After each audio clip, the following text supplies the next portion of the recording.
யூதா அதிகாரம் 1. தந்தையாம் கடவுளால் அழைக்கப்பெற்று அவரது அன்பிலும் இயேசு கிறிஸ்துவின் பாதுகாப்பிலும் வாழ்வோருக்கு இயேசு கிறிஸ்துவின் பணியாளனும் யாக்கோபின் சகோதரனுமாகிய யூதா எழுதுவது. இரக்கமும் அமைதியும் அன்பும் உங்களில் பெருகுக. அன்பார்ந்தவர்களே, நம் எல்லோருக்கும் கிடைத்துள்ள பொதுவான மீட்பை குறித்து உங்களுக்கு நான் எழுத மிகவும் ஆர்வமாயிருந்தேன். ஆனால் எல்லா காலத்துக்குமென இறை மக்களிடம் ஒப்படைக்கப்பட்ட விசுவாசத்துக்காக போராடும்படி உங்களை ஊக்குவிக்க இதை எழுதும் தேவை ஏற்பட்டுள்ளது. ஏனெனில் திருட்டுத்தனமாக சிலர் உங்களிடையே புகுந்துள்ளனர்.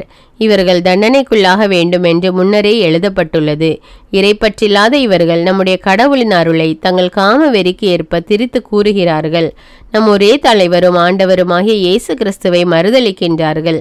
நீங்கள் எல்லாவற்றையும் அறிந்திருக்கிறீர்கள். ஆயினும் சிலவற்றை உங்களுக்கு நினைவுறுத்த விரும்புகிறேன்.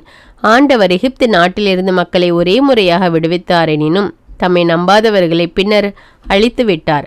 சில வானதூதர்கள் தங்கள் ஆளும் அதிகாரத்தை காத்து கொள்ளாமல் தங்கள் உறைவிடத்தை துறந்து விட்டார்கள் என்றும் கட்டப்பட்டவர்களாய் அவர்களை கடவுள் மாபெரும் தீர்ப்பு நாளுக்காக காரிருளில் வைத்திருக்கிறார்.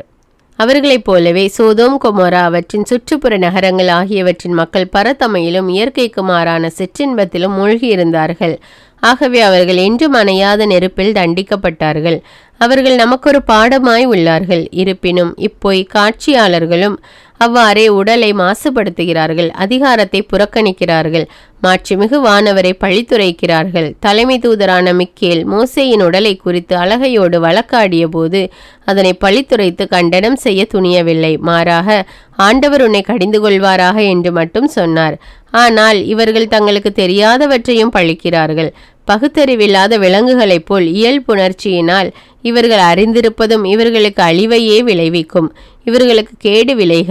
ஏனெனில் இவர்கள் காயின் சென்ற வழியில் சென்றார்கள்.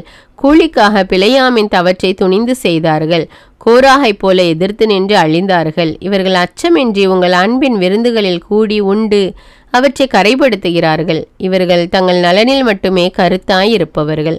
காற்றால் அடித்து செல்லப்படும் நீரற்ற மேகங்கள், கனிதரும் காலத்தில் கனிதராமல் பின்னர் வேரோடு பிடுங்கப்படும் மரங்களைப் போல் இருமுறை செத்தவர்கள்.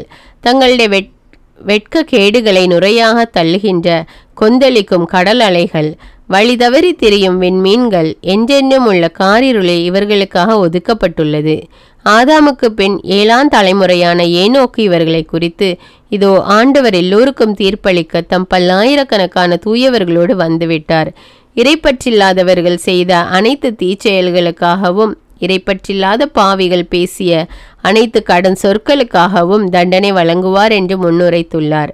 இவர்கள் எப்போதும் முணுமுணுப்பவர்கள், குறை கூறுபவர்கள், தங்கள் தீய நாட்டங்களின்படி வாழ்பவர்கள், வரம்பு மீறி பெருமை பேசுபவர்கள், தங்கள் நலனுக்காக பிறரை போலியாக புகழ்பவர்கள், விசுவாசத்தை காக்குமாறு எச்சரிக்கையும் அறிவுரையும்.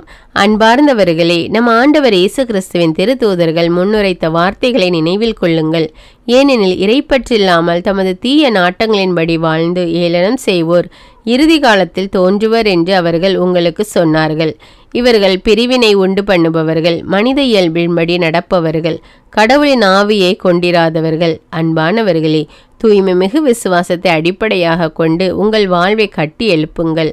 தூய ஆவியின் துணையுடன் வேண்டுதல் செய்யுங்கள். கடவுளது அன்பில் நிலைத்திருங்கள். என்றுமுள்ள நிலைவாழ்வை பெற நம் ஆண்டவர் இயேசு கிறிஸ்துவின் இரக்கத்தை எதிர்பார்த்திருங்கள். நம்ப தயங்குவோருக்கு இரக்கம் காட்டுங்கள். வேறு சிலரை அழிவு தீயிலிருந்து பிடித்தெழுத்து காப்பாற்றுங்கள். மற்றும் சிலருக்கு இரக்கம் காட்டும்போது எச்சரிக்கையாயிருங்கள். ஊனியல்பால் கரைப்பட்ட அவர்களது ஆடையையும் வெறுத்து தள்ளுங்கள்.